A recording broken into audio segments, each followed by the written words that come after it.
প্রিয় শিক্ষার্থী বন্ধুরা, আসসালামু আলাইকুম ওয়া রাহমাতুল্লাহ। নবম এবং দশম শ্রেণী শিক্ষার্থী বন্ধুদের আজকে আমি রসায়ন পঞ্চম অধ্যায়ে রাসায়নিক বন্ধন নিয়ে কথা বলবো। এর আগের ক্লাসেও আমি রাসায়নিক বন্ধন নিয়ে কথা বলেছিলাম। তখন বলেছিলাম বন্ধন কি, বন্ধন কেন গঠিত হয়, নিষ্ক্রিয় গ্যাস সম্পর্কে আমি তোমাদের সাথে আলোচনা করেছিলাম অষ্টক, দ্বিত্বপূর্ণ এ সম্পর্কে তোমাদেরকে বিস্তারিত আলোচনা করেছিলাম। আরও আলোচনা করেছিলাম লুইস প্রতীক নিয়ে। আজকে এগুলি সম্পর্কে আরও আলোচনা করব এবং আজকে মূল আলোচ্য বিষয় হলো আয়নিক বন্ধন বা তড়িৎযোজী বন্ধন। তোমরা তো জানো বন্ধন দুই প্রকার, একটা হলো আয়নিক বন্ধন, আরেকটা হলো সমযোজী বন্ধন। তাহলে আয়নিক বন্ধন বা তড়িৎযোজী বন্ধন, যেটাকে বলা হয় আয়নিক বন্ড আর ইলেকট্রোভ্যালেন্ট বন্ড, আরেকটা হলো সমযোজী বন্ধন কোভ্যালেন্ট বন্ড। সেটা নিয়ে আমরা তোমাদের সাথে পরবর্তী ক্লাসে আলোচনা করব। আজকের মূল আলোচ্য বিষয় হলো আয়নিক বন্ধন বা তড়িৎযোজী বন্ধন। বন্ধুরা, তোমরা একটু বিষয় লক্ষ্য করো যে বন্ধন কেন গঠিত হয়। আমরা বলেছিলাম যে প্রত্যেকটা মৌল চায় কাছাকাছি নিষ্ক্রিয় গ্যাসের যোগ্যতা অর্জন করার জন্য। তো এই নিষ্ক্রিয় গ্যাসের যোগ্যতা অর্জন করার জন্য কোনো কোনো মৌল ইলেকট্রন গ্রহণ করে, কোনো কোনো মৌল ইলেকট্রন ত্যাগ করে। এখন সেটাও আমি তোমাদেরকে দেখিয়েছিলাম। একটু লক্ষ্য করো, একটা উদাহরণ দেই আমি। সোডিয়াম পারমাণবিক সংখ্যা 11, এটাকে যদি আমরা ইলেকট্রন বিন্যাসটা দেখাই 1s2 2s2 2p6 3s1, এবং ক্লোরিন পরিচিত দুটো থেকে তোমাদেরকে দেখাই 1s2 2s2 2p6 3s2 3p5। আমরা যদি যোজনী ইলেকট্রনটা একটু লক্ষ্য করি, এটা হলো সর্ববহিস্থ গোলকের ইলেকট্রন, সেটাকে বলা হয় হলো যোজনী ইলেকট্রন। এটা লক্ষ্য করলে দেখতে পাও যে এখানে সর্ববহিস্থ গোলকে একটি ইলেকট্রন আছে, এখানে আছে 7টি ইলেকট্রন। স্বাভাবিকতই সোডিয়াম ইলেকট্রন ত্যাগ করবে, ক্লোরিন ইলেকট্রন গ্রহণ করবে। তাহলে এই সোডিয়াম ইলেকট্রন ত্যাগ করবে, ক্লোরিন ইলেকট্রন গ্রহণ করবে। ইলেকট্রন ত্যাগ করে সোডিয়াম কি আয়নে পরিণত হবে?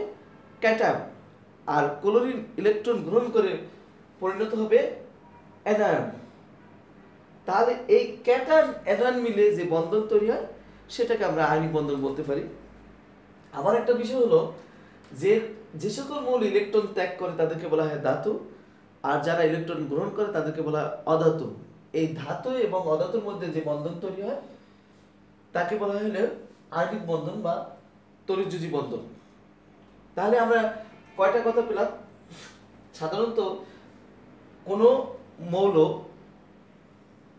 ইলেকট্রন ত্যাগ করে ক্যাটায়নে রূপান্তরিত হয়, এবং কোনো কোনো মৌল ইলেকট্রন গ্রহণ করে অ্যানায়নে রূপান্তরিত হয়, এবং এই ক্যাটায়ন এবং অ্যানায়ন মিলে যে বন্ধন তৈরি হয় তাকে বলা হয় আয়নিক বন্ধন, এবার আরেকটু আমরা একটা উদাহরণ দিয়ে দেখানোর চেষ্টা করি এই আয়নিক বন্ধনটা কিভাবে গঠিত হয়। লক্ষ্য করো যে আয়নিক বন্ধনের ক্ষেত্রে আমরা আমাদের কাছে রয়েছে একটা রাসায়নিক বিক্রিয়া দেখাই, সোডিয়াম প্লাস ক্লোরিন। তোমরা তো জানো, গত ক্লাসে আমি দেখিয়েছি ক্লোরিন লেখার ক্ষেত্রে 2 দিতে হয়, দ্বিপারমাণবিক মৌল। এটা হলো সোডিয়াম ক্লোরাইড, সমতা করলে এখানে দেখো 2 2 আসে। তো সোডিয়ামের ক্ষেত্রে একটু লক্ষ্য করো, সোডিয়াম এটা আয়নিক বন্ধন কিভাবে গঠিত হয় একটু লক্ষ্য করো। তো প্রথমত আমরা দেখি 1s2 2s2 2p6 3s1, একটু আগে আমরা দেখিয়েছি ইলেকট্রন বিন্যাস। সেখান থেকে একটা ইলেকট্রন ত্যাগ করলো, 1 লেখার প্রয়োজন নেই, না লেখলেও চলবে।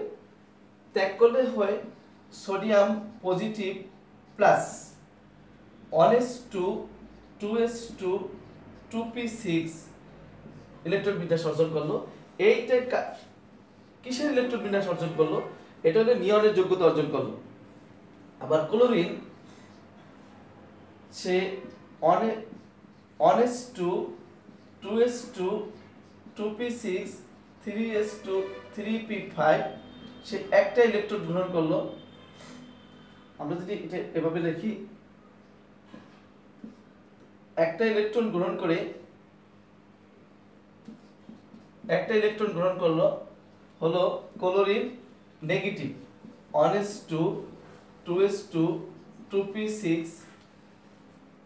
3s2 3p6।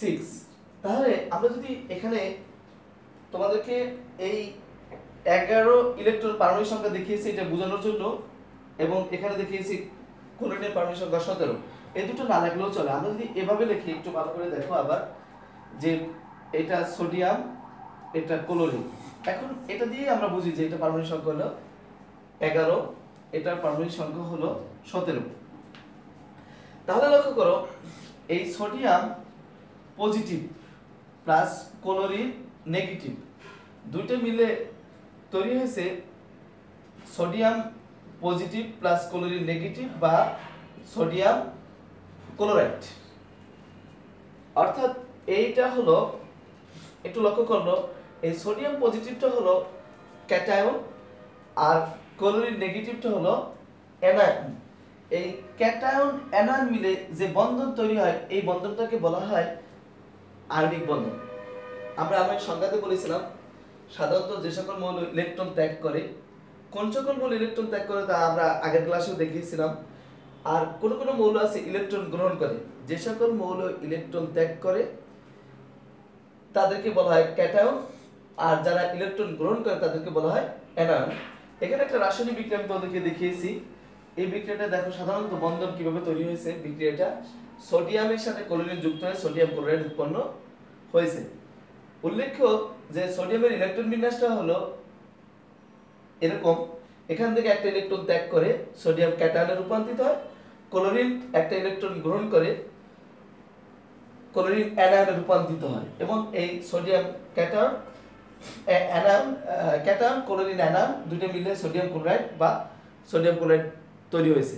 তার মানে কি ক্যাটায়ন অ্যানায়ন মিলে যে বন্ধন তৈরি হয়েছে এই বন্ধনটাকে বলা হয় আয়নিক বন্ধন। আমরা বুঝতে পেরেছি যে তাহলে ইলেকট্রন দেখো এই সোডিয়াম কি করলো, ইলেকট্রন দান করলো, ক্লোরিন ইলেকট্রন গ্রহণ করলো। তার মানে এখানে ইলেকট্রনের আদান প্রদান ঘটেছে। আর যেহেতু সোডিয়াম ইলেকট্রন দান করে পজিটিভ বা ধনাত্মক হয়েছে, ধাতুতে রূপান্তরিত হয়েছে ধাতু, ক্লোরিন ইলেকট্রন গ্রহণ করে তাহলে ক্লোরিন অধাতু। তাহলে ধাতু এবং অধাতুর মধ্যে যে বন্ধন তৈরি হয় সেটাকে আমরা আয়নিক বন্ধন বলতে পারি। আমরা যদি এই বন্ধনটাকে আরো একটু বিস্তারিত দেখাই, লুইস প্রতীকের মাধ্যমে এটাকে দেখাতে পারি। আমরা জানি গত ক্লাসে তোমাদেরকে দেখিয়েছিলাম লুইস প্রতীকের মাধ্যমে আয়নিক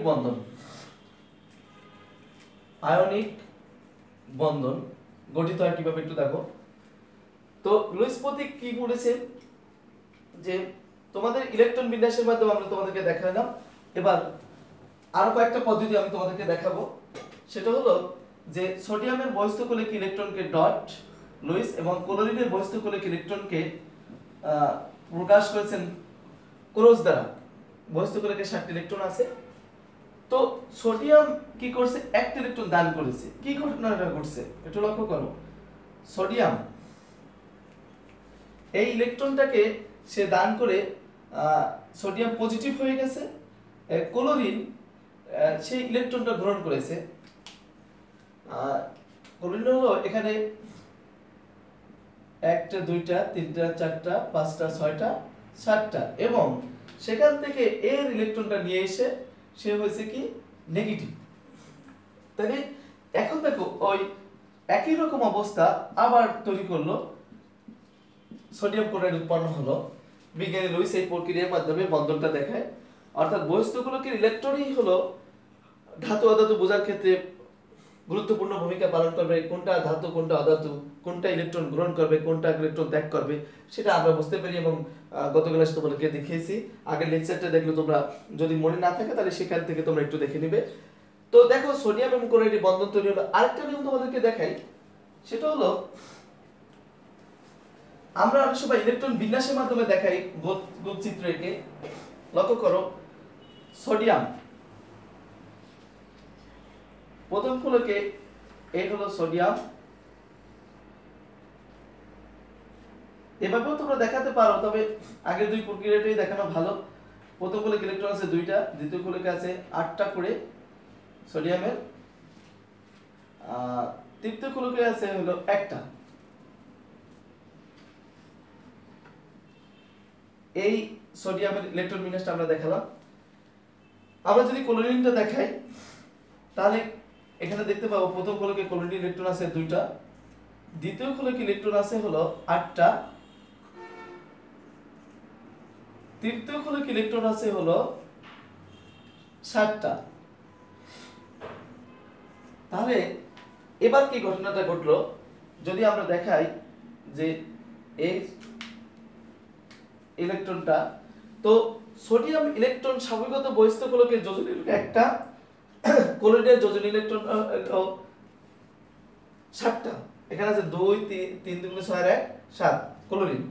তো স্বাভাবিকত সে ইলেকট্রন ত্যাগ করবে, ত্যাগ করে এই ইলেকট্রনটা সে নিয়ে এসে জোড় গঠন করবে, অষ্টক পূর্ণ করবে, এবং ও ইলেকট্রন ত্যাগ করে অষ্টক পূর্ণ করবে, এই ক্লোরিন ইলেকট্রন গ্রহণ করে অষ্টক পূর্ণ করবে, এবং তাদের মধ্যে এই যে ইলেকট্রন আদান প্রদান ঘটে একটা বন্ধন তৈরি হবে, অর্থাৎ সে সোডিয়াম হয়ে যাবে নিয়নের যোগ্যতা অর্জন করবে এবং ক্লোরিনে আর্গনের কাছাকাছি আর্গনের যোগ্যতা অর্জন করবে, এবং সোডিয়াম এবং ক্লোরাইড মিলে সোডিয়াম ক্লোরাইড গঠন করবে। এখানে দেখা গেছে যে আমরা ইলেকট্রন আদান প্রদান ঘটেছে, সোডিয়াম ইলেকট্রন ত্যাগ করেছে, ক্লোরিন ইলেকট্রন গ্রহণ করেছে, অর্থাৎ আয়নিক বন্ধন গঠিত হয়েছে। তো এবারে আমরা আরো দুই একটা ইলেকট্রন বিন্যাস ত্যাগ এবং গ্রহণের মাধ্যমে আয়নিক বন্ধনটা আমরা দেখানোর চেষ্টা করব। এখানে দেখা গেছে যে সোডিয়ামে একটা ইলেকট্রন ত্যাগ করছে, ক্লোরিনও একটা ইলেকট্রন গ্রহণ করছে, কিন্তু কোন কোন মৌল আছে যেমন ম্যাগনেসিয়াম, আমরা একটু ম্যাগনেসিয়ামটা দেখাই।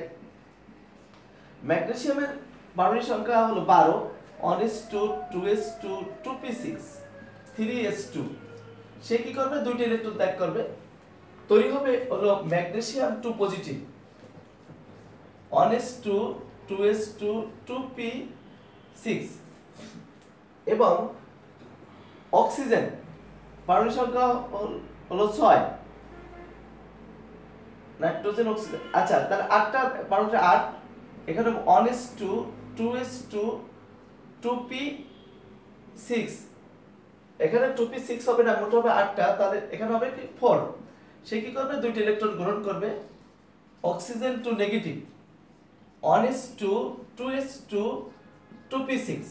একটু লক্ষ্য করো যে এখানে ঘটনাটা ঘটছে কি, ম্যাগনেসিয়াম দুইটা ইলেকট্রন ত্যাগ করলো এবং অক্সিজেন দুইটা ইলেকট্রন গ্রহণ করলো। পক্ষান্তরে যে ঘটনাটা ঘটলো যে ম্যাগনেসিয়াম অক্সাইড গঠিত হলো, অর্থাৎ ম্যাগনেসিয়াম হলো ক্যাটায়ন, অক্সিজেন হলো অ্যানায়ন।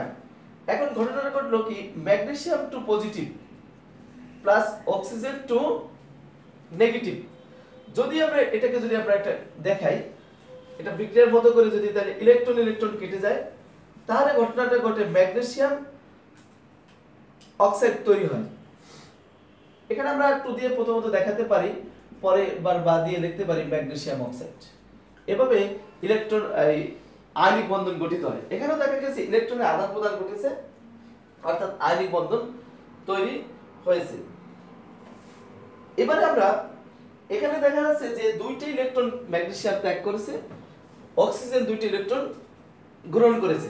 কিন্তু যদি এমন হয় কেউ একটা ইলেকট্রন ত্যাগ করে, কেউ দুইটা গ্রহণ করে, সেক্ষেত্রে কিভাবে হবে তার একটা নমুনা তোমাদেরকে দেখাচ্ছি। এবং অ্যাভেলেবেল এরকম হতে পারে ক্যালসিয়াম ক্লোরাইড, হতে পারে ম্যাগনেসিয়াম ক্লোরাইড, হতে পারে অ্যালুমিনিয়াম ক্লোরাইড। এই ধরনের অনেক আয়নিক যৌগ আছে, আমরা সেটা সম্পর্কে তোমাদেরকে ধারণা দেব। একটু লক্ষ্য করো, আমরা তোমাদেরকে দেখাই ক্যালসিয়াম প্লাস ক্লোরিন, এটা রাসায়নিক বিক্রিয়া ঘটলে হবে ক্যালসিয়াম ক্লোরাইড। এটা কিভাবে হয় আমরা সেটা দেখাচ্ছি। প্রথমত আসো ক্যালসিয়াম, এখানে ইলেকট্রন বিন্যাসে দেখো ক্যালসিয়ামের পারমাণবিক সংখ্যা আমরা জানি 20। তোমাদের এগুলো জানতে হবে, ছোটখাটো বিষয় তো না জানলে কেমিস্ট্রি পড়া যাবে না। 1s2 2s2 2p6 3s2 3p6 4s2। Calcium দুটি ইলেকট্রন ত্যাগ করলো। এই দেখো বহিস্থগুলোকে যে ইলেকট্রন আছে সে দুইটি ইলেকট্রন যোজন ইলেকট্রন আছে সেটাকে ত্যাগ করে কি হলো লক্ষ্য করো, calcium 1s2 2s2 2p6 3s2 3p6 আর ଗୋଟେ যোগ্যতা অর্জন করলো। এখানে হলো ক্যালসিয়াম 2 পজিটিভ। এবার আমরা যদি দেখি ক্লোরিন, সেই ঘটনাটা করছে ক্লোরিনের ক্ষেত্রে আমরা একটু আগে জেনেছি 1s2 2s2 2p6 3s2 3p5। সে কি করলো, এই ক্যালসিয়াম দুইটা ইলেকট্রন ত্যাগ করলো। আমরা যদি এখান থেকে ফিগারটা আরো ভালো করে দেখাই 4s2 মাইনাস 2 ইলেকট্রন হয়ে গেল এটা। ক্লোরিন সে ইলেকট্রন গ্রহণ করলো একটা, হলো ক্লোরিন নেগেটিভ। আমরা এটা জানি 1s2 2s2 2p6 3s2 3p6। তো এখন যে ঘটনাটা ঘটলো, যদি যেহেতু এখানে ইলেকট্রন দুইটা, এটা ইলেকট্রনের সমতা আমরা দেখাবো, আর এখানে ইলেকট্রন হলো একটা, তাহলে যদি আমি এখানে 2 দিয়ে দিই তাহলে এই 1 কে আমরা লিখতে পারি 2, অর্থাৎ ইলেকট্রন সমান হয়ে গেল। তাহলে এখানে আসলো কি 2। তাহলে ঘটনাটা কি ঘটলো একটু যদি লক্ষ্য করো, যে আমরা হিসাবটা যদি করি তাহলে দেখো এখানে আছে ক্যালসিয়াম, এখানে আছে 2 ক্লোরিন, তারা এখানে ঘটনাটা ঘটলো কি ক্যালসিয়াম 2 পজিটিভ এবং এই ইলেকট্রন ইলেকট্রন কেটে গেল, কাটা চিহ্ন তো দেওয়াই যাবে না কেমিস্ট্রির ক্ষেত্রে। এই এখানে হলো 2 ক্লোরিন নেগেটিভ। তারপরে কি হলো দেখো এই দুটো মিলে তৈরি হলো ক্যালসিয়াম ক্লোরাইড। তাহলে যেহেতু এটা দুইটি ইলেকট্রন ত্যাগ করেছে আর ক্লোরিন একটা ইলেকট্রন ত্যাগ করেছে, যে সেই হেতু এটাকে ইলেকট্রন ত্যাগ করে যেহেতু ক্লোরিন গ্রহণ করবে, তাহলে ক্লোরিনকে অবশ্যই দুটি ইলেকট্রন দেখাতে হবে। এই জন্য 2 দ্বারা আমরা গুণ করে দুটি ইলেকট্রন দেখিয়েছি, অর্থাৎ বিক্রিয়াটা এখানে 2 আসবে। আর 2 আসে কখনো কখনো আমরা এই 2 কে এখানে 2 না লিখে আমরা এভাবেও লিখি, যেটা এখানে আমরা দেখিয়েছি।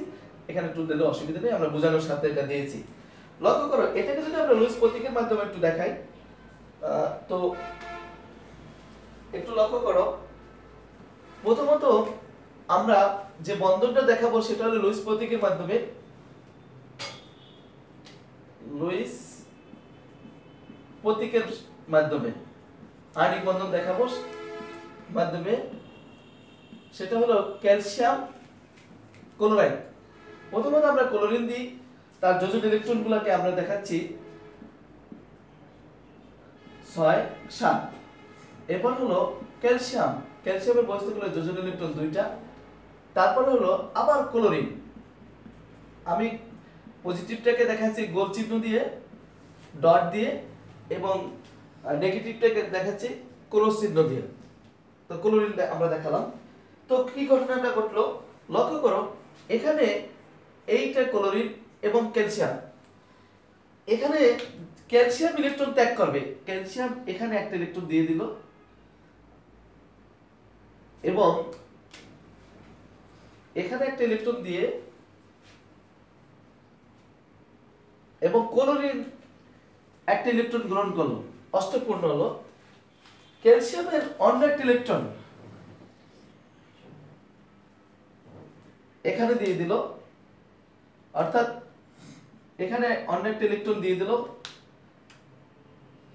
এই 3 মার্কস দিয়ে আমরা অ্যারো মার্কস দিয়ে আমরা এটা দেখাচ্ছি। তাহলে লক্ষ্য করো, যদি এরকম একাধিক যোজনী হয় তাহলে আমরা লুইস প্রতীকের ব্যবহারটা ওখানে বেশ কার্যকরী, দেখাতে তোমাদের জন্য একটু সুবিধা হবে। তাহলে কি ঘটনাটা ঘটলো, ক্লোরিন ইলেকট্রন ত্যাগ করলো 2টা, ক্যালসিয়াম তাহলে calcium 2 positive, chlorine plus chlorine এখানে একটা অষ্টপূর্ণ করলো, সে ইলেকট্রন গ্রহণ করলো হলো একটা, এবং এই দুটা, এই একটা এই একটা, সেই জন্য আমরা এখানে দিলাম 2। এখানে আপনার নেগেটিভ হলো 2 নেগেটিভ হয়ে গেল, এটা হলো 2 নেগেটিভ।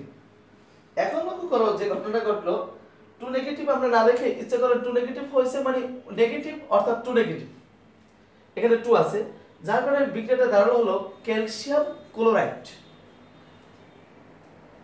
এখানে ক্যালসিয়াম ক্লোরাইড গঠন করলো, লুইস প্রতীকের মাধ্যমে আমরা দেখাতে পারি। এটা আমরা গোল দিয়েও দেখাতে পারি, সেটা অনেকেই তোমরা বুঝবে বা তোমাদের বইয়ে আছে দেখতে পারবা, সেটা না দেখলেও চলবে। এভাবে যদি অ্যালুমিনিয়াম হয়, ক্লোরিনের সাথে যুক্ত হয়, তাহলে হবে অ্যালুমিনিয়াম ক্লোরাইড, সেই একই রকম। তাই এখানে অ্যালুমিনিয়াম 3টা ক্লোরিনের সাথে যুক্ত হবে, এবং এটা যেরকম 2টার সাথে যুক্ত হয়েছে 3 দিয়ে, ওরকম 3টার সাথে যুক্ত হবে। এবার তোমাদেরকে আমি দেখাবো আয়নিক যৌগের সাধারণ ধর্মাবলী নিয়ে আমি কথা বলবো, সেটা খুবই গুরুত্বপূর্ণ।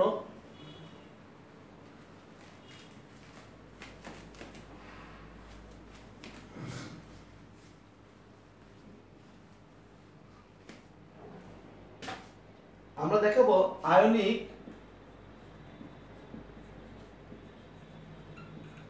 যৌগের সাধারণ ধর্মাবলী, কমন, যেটা তোমাদের লেভেলে পড়ে। অনেক ধর্মাবলী আছে, সব নিয়ে আমরা কথা বলবো না, কয়েকটি ধর্মাবলী নিয়ে কথা বলবো। এটাকে বলা হয় জেনারেল প্রপার্টিজ,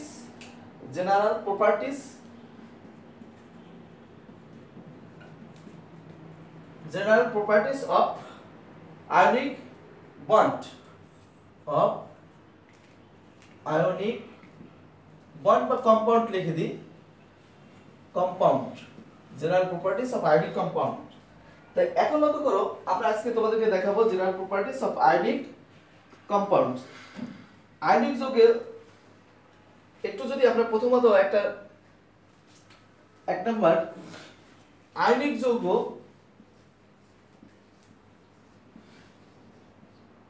উচ্চ গলনাঙ্ক ও স্ফুটনাঙ্ক বিশিষ্ট,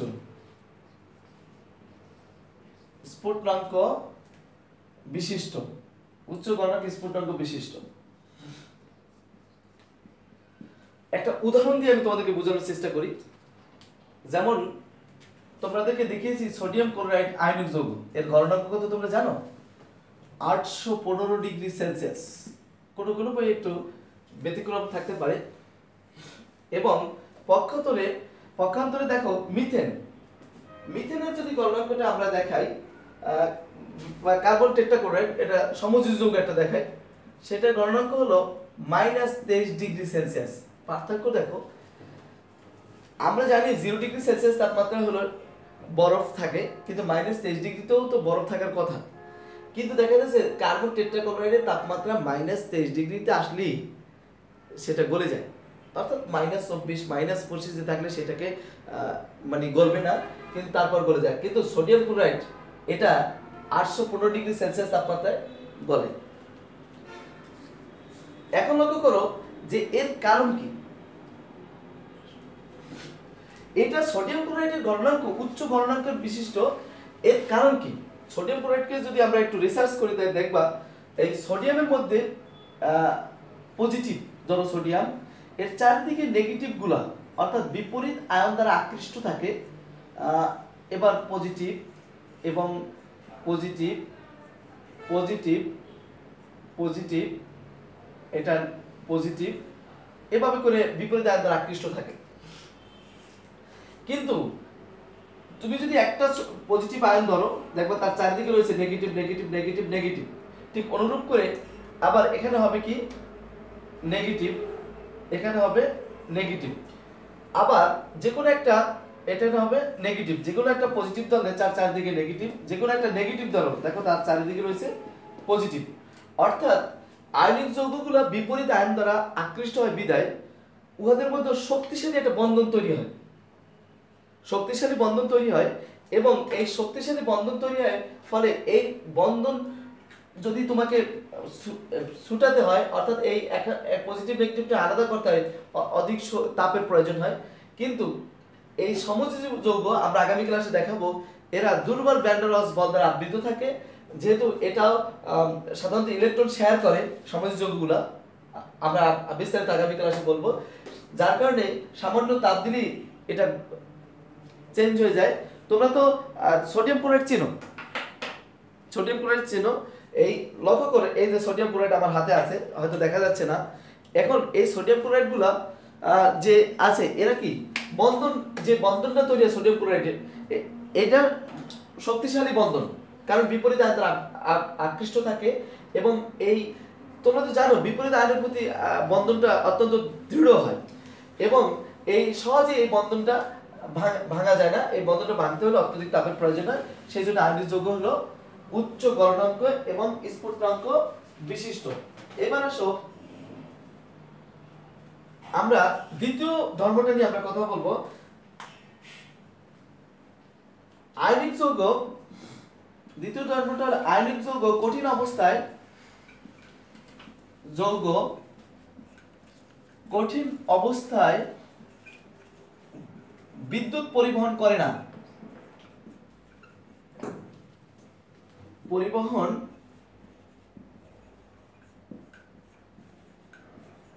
করে না, কিন্তু বিগলিত অবস্থায়, বিগলিত মানে গলালে অবস্থায়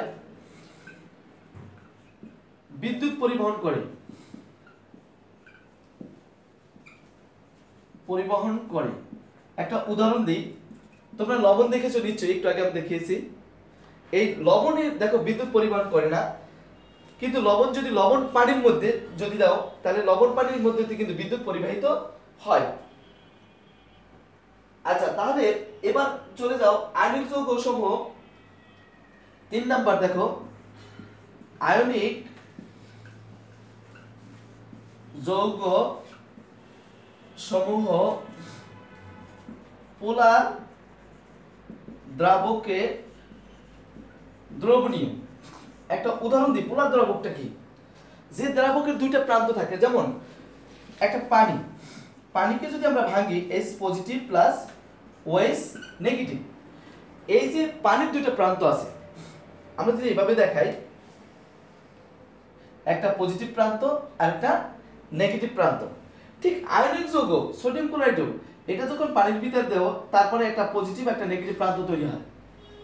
এই প্রান্ত তৈরি হওয়ার কারণে যে সকল দ্রাবকের দুইটি প্রান্ত থাকে তাকে বলা হয় পোলার দ্রাবক। যেমন মনে করো পানি, তাই পানির মধ্যে যদি তুমি লবণ দাও নিচে গলে যায়। কেন গলে যায়? অর্থাৎ আয়নিক যৌগের এই যে পজিটিভ অংশ, অর্থাৎ সোডিয়াম পজিটিভ নেগেটিভ অংশ, এই পজিটিভ কর্তৃক এই নেগেটিভ কর্তৃক পজিটিভ, পজিটিভ কর্তৃক নেগেটিভ আকৃষ্ট হয়, আকৃষ্ট হয়, যার কারণে এই পজিটিভ এবং নেগেটিভটাকে আলাদা করে দেয়। এবং এই আলাদাকরণের ফলে যেটা কি হয়, আয়ন তৈরি হয় এবং আয়নের মধ্যে দিয়ে বিদ্যুৎ পরিবাহিত হয়। আর যদি এটা কঠিন অবস্থায় থাকে, তাহলে কিন্তু এটা একাত্রে থাকে সোডিয়াম ক্লোরাইড আকারে, যার কারণে এর মধ্যে বিদ্যুৎ পরিবাহিত হয় না। এবং আবার আয়নিক যৌগ কিন্তু অপোলার দ্রবকে অদ্রবণীয়। যেমন তুমি যদি এটাকে অপোলার দ্রবক যে কোনো কিছু ভিতরে দাও, তাহলে সেটা কিন্তু দ্রবণীয় হবে না। যেমন আলকাতরা, অর্থাৎ এখানে আমরা আগামী ক্লাসে এই অপোলার দ্রবক সম্পর্কে তোমাদের সাথে কথা বলবো। এবার দেখো,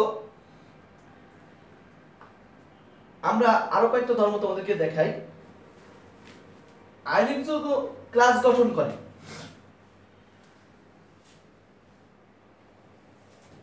আয়নিক যৌগ 4 নাম্বার দেখো, আয়নিক যৌগের ক্লাস বা স্ফটিক বা ল্যাটিস, যেটাকে বলা হয় বঙ্কুর। বঙ্কুর মানে ভেঙে যায়। তোমরা তো একটু আগে দেখেছো লবণ, এই গ্লাস বা স্ফটিকগুলো ভঙ্কুর বা ভেঙে যায়। কেন ভেঙে যায় একটু লক্ষ্য করো, আমি একটু উদাহরণ দিয়ে দেখাই।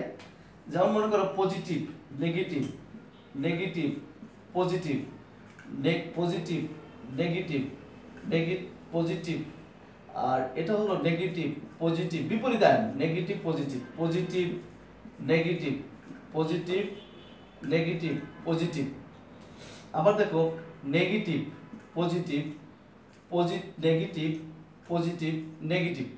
অর্থাৎ এবার হঠাৎ করে তুমি ধাক্কা দাও, ধাক্কা দেওয়ার ফলে দেখা যাবে যে এই অংশটা সামনের দিক সরে গেছে, এই অংশটা এদিকে সরে আসছে, অর্থাৎ ভেঙে যায়। এই জন্য আমাদের কাছে যে লবণটা আছে না, লবণ চিনি যেগুলো আছে, এই লবণটা আছে, আমরা যদি ঢলা দিই তাহলে দেখা যাচ্ছে এটা গুঁড়ো হয়ে গেছে, অর্থাৎ এইভাবে ভেঙে যায়। এর এক অংশ এদিকে চলে আসে আর এক অংশ ওর সামনের দিকে চলে যাবে। অর্থাৎ তুমি যদি এদিকে ধাক্কা দাও, এটা এক অংশ এদিকে যাবে আর একটা অংশ সামনের দিকে চলে যাবে, এটা এজন্য এটা ভেঙে যাবে। আমরা তোমাদেরকে দেখিয়েছিলাম।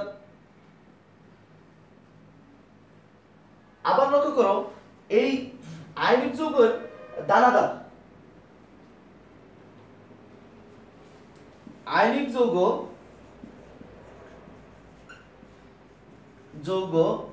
দানাদার কঠিন পদার্থের, আমরা জানি আয়নিক যৌগ দানাদার, একটু আগে তোমাদেরকে যে লবণটা দেখিয়েছে সেটা হলো আয়নিক যৌগ দানাদার কঠিন পদার্থের অণুর সুনির্দিষ্ট ত্রিমাত্রিক রূপ, কঠিন পদার্থের অণুর সুনির্দিষ্ট ত্রিমাত্রিক রূপ। আমি এইটা একটু বুঝিয়ে তোমাদের আজকে শেষ করবো। আরো অনেক যৌগের আবার ধর্ম আছে, যেমন এটা বিশেষ ধরনের অণু ত্রিমাত্রিক জালিকা তৈরি করে। ত্রিমাত্রিক জালিকাটা আমরা একটু দেখাবো কিভাবে জালিকা তৈরি করে। তার আগে তোমাদেরকে আরেকটা বিষয় আমি একটু কথা বলবো, সেটা হলো এই কঠিন পদার্থের অণুর দানাদার কিভাবে গঠন করে, ত্রিমাত্রিক জালিকা গঠন করে এবং ক্লাস গঠন করে। তোমরা তো জানো যে ক্লাস কিভাবে গঠন করে। সেটার জন্য সোডিয়াম ক্লোরাইডকে আমরা সোডিয়াম ক্লোরাইডের ক্লাস কাঠামোটা আমরা দেখাবো। স্ফটিক বা কঠিন অবস্থায় এর সর্বনিম্ন যে অবস্থাটা থাকে সেটাই হলো ক্লাস কাঠামো, সেটা সম্পর্কে আমরা একটু দেখাবো। লক্ষ্য করো এখানে আমরা সোডিয়াম ক্লোরাইডের একটা ত্রিমাত্রিক জালিকা তৈরি করি, একটা নির্দিষ্ট ত্রিমাত্রিক অবস্থান বা জালিকা তৈরি করে আয়নিক যৌগসমূহ। লক্ষ্য করো এভাবে আমরা একটা দিলাম, এরপরে আমরা এগুলো মিলিয়ে দিলাম। ত্রিমাত্রিক ক্লাস কাঠামো কিভাবে তৈরি করে আয়নিক যৌগসমূহ।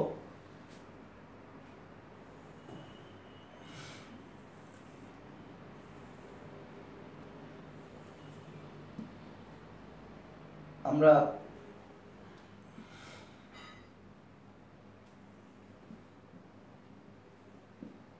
এরকম করে রেখাগুলো দিলাম, তারপরে এই রেখাটা এটার সাথে মিলালাম, এটা এটার সাথে মিলালাম, এটা এটার সাথে, এবং এইটা এখানে মিলালাম।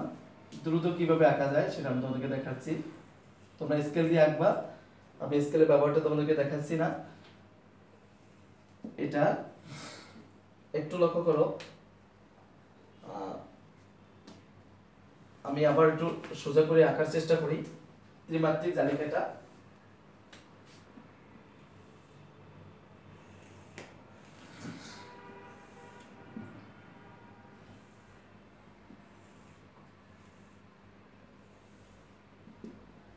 আয়নিক যৌগ,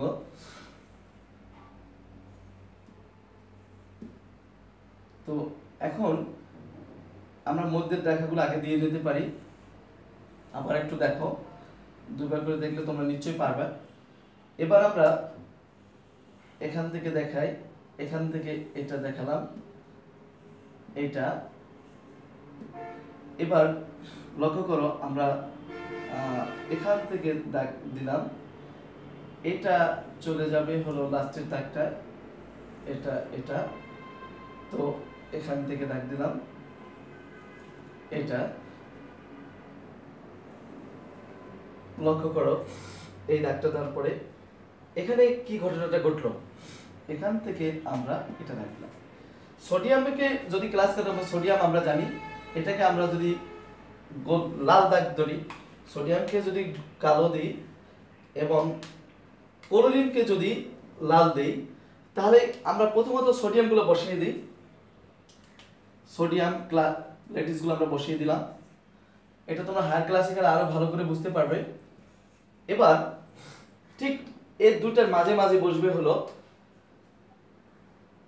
নেগেটিভগুলা এখানে বসিয়ে যাও নেগেটিভ, এবার এখানে পজিটিভ এবং তার মাঝে এখানে বসবে নেগেটিভ। তারপরে লক্ষ্য করো যদি তুমি এখানে দাও, এবার এটা নেগেটিভ, এই এরপরে এটা হলো নেগেটিভ, তাহলে পজিটিভগুলো আমরা পজিটিভ বসালাম, এবার নেগেটিভগুলো বসাই।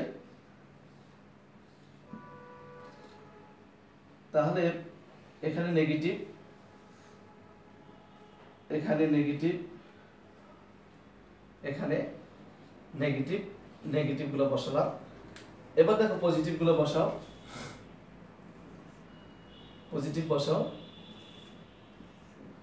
এবার যদি তুমি লক্ষ্য করো যে এই পজিটিভ হলো, তোমাদের হয়তো চিত্রে দেখা গেছে, আমি একটু ডিপ করে দেই দেখানোর সাথে, এগুলো একটু ডিপ আছে। এটা হলো সোডিয়াম, সোডিয়ামগুলোকে আমি ডিপ করে দিলাম, কালার কম্বিনেশনে তোমাদেরকে দেখানো নাও যেতে পারে।